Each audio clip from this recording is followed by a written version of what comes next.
हुजूर की मोहब्बत का एक तकाजा और भी है कि हमारा ना अपने नबी से मिलने को भी दिल चाहे। मैं आपको एक बात अर्ज करूं, शायद मैं सारा दिन ही वजीफे बताता हूं, दुकान नहीं चलती तो वजीफा बता दें, बच्चे एक दूसरे से लड़ाई करते हैं तो वजीफा बता दें। मैं पढ़ता हूं बुजुर्गों की किताबें, तो बुजुर्ग फरमाते हैं लोग आया करते थे कि कोई दरूद व सलाम बताएं जिससे मदीने वाले महबूब का दीदार नसीब हो। मैंने कहा कि इस तरह का भी कोई मुहिब है जिसका महबूब से मिलने को दिल न चाहे, जिसकी ख्वाहिश पैदा ना हो, जिसके अंदर तड़प ना हो, ज़ौक ना हो। आहिस्ता आहिस्ता वो जो हमारे सौते खुश्क हुए उनके अंदर ये दरार आई कि वो जो खास ज़ौक था, आप पढ़िए ना कुरान मजीद, हज़रत सौबान बिन मालिक रदी अल्लाह ताला अन्हु हुजूर की बारगाह में हाजिर हुए थे और रो पड़े और बड़ा ही रोए। तो हुजूर ने फरमाया क्यों रोते हो? और उसका कहने लगे या रसूलल्लाह, जब दिल नहीं लगता तो मैं ज़ियारत करने आ जाता। तो हुजूर ने फरमाया तू रोता क्यों है?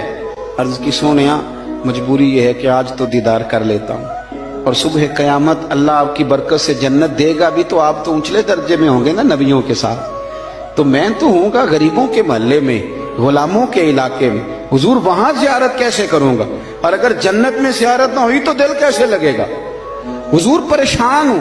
आप उस सहाबी की कैफियत देखिए और उस सहाबी के अल्फाज देखिए जिन्होंने अपने आंसुओं में लपेट के नबी पाक की बारगाह में पेश किए।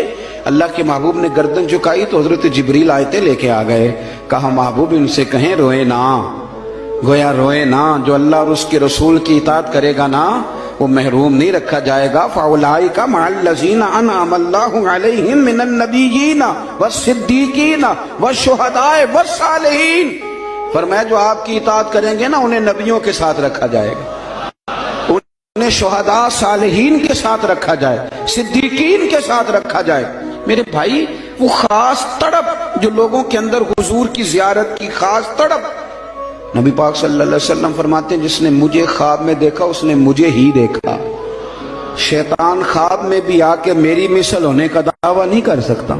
वो जो एक ज़ौक है हुजूर की जियारत का, हमारे तो ऐसे सूफिया गुजरे जो फरमाते हैं कि लम्हे के लिए अगर नबी पाक हमसे जुदा हो जाए तो हम अपने आप को मोमिन ही तस्लीम नहीं करते। लेकिन अब हमारे नौजवानों में और हमारे लोगों में जो खास शौक होता था, रात को ना लोग नहा के सोते थे, खुशबू लगा के सोते थे, अपने बिस्तर को देखते थे साफ है, इस्तिगफार पढ़ते थे और फिर वो मदीना शरीफ की तरफ मुंह करके बावुजू दुरूद व सलाम पढ़ते सोते थे। कोई पूछता था ये क्या है तो कहते थे चिर होया मैनू तरले लेंदे आ, कदी मोड़ मेरे वल वागा, ख्वाब मेरी विच एक बार जियावे मैं सारी उम्र ना जागा।